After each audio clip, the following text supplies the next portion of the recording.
मुक्ति के लिए तो एक क्षण भी बहुत है। क्यों? हमारे शास्त्रों में कहा जाता है जीवन भर भले ही पाप किया हो व्यक्ति ने, लेकिन यदि वो अंतिम श्वास लेते समय भगवान नाम गा ले, अंतिम श्वास निकल रही और उसी समय उसके मुख से निकल जाए जगन्नाथ और बस प्राण निकल गए, फिर उसके जीवन के सारे गिले शिकवे माफ हो जाते हैं, वो सीधे वैकुंठ ही जाता है। लेकिन ये सुनने में जितना आसान लग रहा है ना, प्रैक्टिकली उतना ही कठिन है। जन्म जन्म मुनि जतन कराही, किसके लिए जतन करते हैं जन्म जन्म मुनि? अंत राम कहीं आवत नहीं। अंतिम श्वास में सब आ जाएगा याद, लेकिन भगवान का नाम याद नहीं आएगा। एक सेठ जी के प्राण निकल रहे थे, उनके 3 बेटे थे। अच्छा, प्राण जब सहज प्राण निकलते हैं ना, अपनी आयु पूर्ण करके जब व्यक्ति प्राण त्यागता है 80-90 के बाद, तो क्या होता है? कंठे घुर घुरायते, कंठ में घुर घुर आवाज होती है जब प्राण निकलने वाले होते हैं। उनका कंठ घुर घुर आवाज कर रहा था, तो बेटा बोला, पिताजी पिताजी आप प्राण मत त्यागिए। पिताजी कुछ हाथ हिला रहे थे, तो बच्चों ने सोचा पिताजी शायद अब मृत्यु आ गई है, तो उस जाने से पहले बंटवारा करना चाहते हैं कि भाई प्रॉपर्टी आदि इसकी, इतनी संपत्ति उसकी, इतनी उसकी। बोलिए पिताजी कितना किसके बट में? अब कंठ से तो गुर्र गुर्र आवाज निकले, तो बच्चे बोले क्या करें पिताजी, स्पष्ट तो बोले ही नहीं पा रहे। एक वैद्य के पास गए, वैद्य से जाकर के कहा कि हमारे पिताजी के प्राण निकलने वाले हैं, गुर्र गुर्र आवाज हो रही है। वैद्य जी बोले मेरे पास एक औषधि तो है, वो औषधि मैं दे दूंगा तो उनका गला साफ हो जाएगा। बेटे बोले आप चलो ना औषधि दे दो। बोले लेकिन महंगी है बहुत। बोले कितनी महंगी है? बोले इतने लाख रुपए की है। बोले हम दे देंगे ना, कम से कम 1-8 लाख रुपया खर्च होगा तो पिताजी 4-5 करोड़ की संपत्ति तो बता जाएंगे कहां किसकी कैसे। 1-8 लाख खर्च हो जाए तो क्या बड़ी बात है। दे दिए वैद्य को। वैद्य आए, वैद्य ने आकर के चटनी बनाई, बढ़िया एक रसायन बनाया, और जैसी सेठ जी के मुख में डाला, भीतर जाती गला साफ हो गया।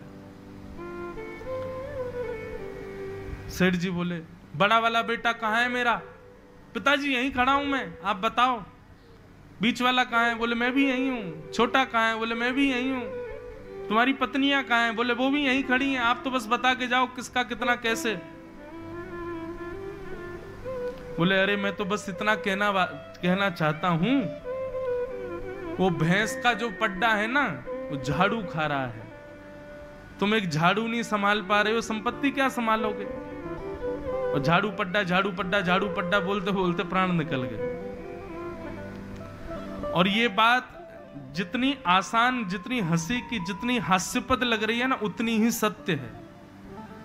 व्यक्ति का जब अंतिम क्षण आता है वो विवेक शून्य हो जाता है, और उस समय वो चाह करके भी जगन्नाथ जी को बोल नहीं पाएगा, नाम याद कर नहीं पाएगा।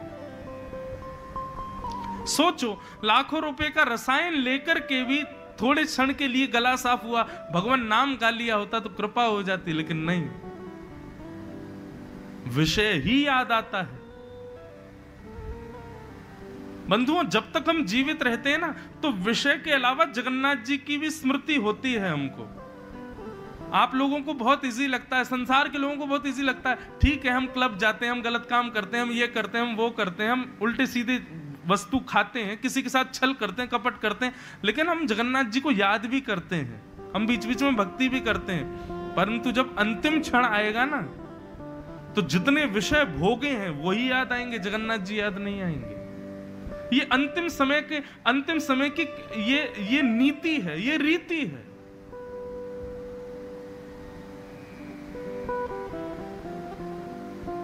इसलिए हमारे यहां कहा गया,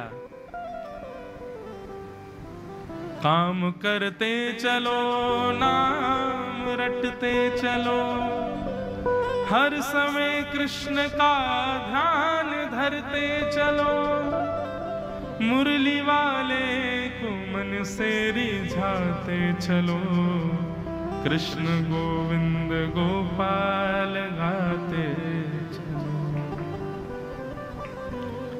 हर क्षण याद करो श्याम सुंदर को, हर क्षण उनकी स्मृति बनी रहे हमारे दिमाग में।